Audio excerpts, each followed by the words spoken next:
जलुछि चंदका जंगल दुई दिन है चंदका जंगल अनेक अंचल हुतुहुतु निआ जलुछि जंगल में वन विभाग दमकल बाहिनी निआ लिभाउछंती निआ लिभा कार्य चंद्रशेखरपुर मंचेश्वर अग्निशम बाहिनी 4 रु अधिक दमकल गाड़ी सेभली चंदका डमपड़ा रेंज अनेक टीम निआ लिभाउछंती चंदका जंगल में निआ लगी स्थानीय अंचलवासी भयभीत अच्छा आखपाख अंचल गरम धुआं जो गरम अनुभूत होता स्थानीय लोके कहते।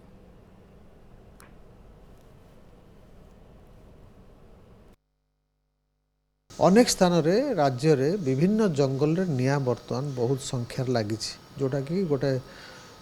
बड़ कारण आम समस्त चिंतार राज्यर जंगल संपद को किभली भाव में सुरक्षित रखा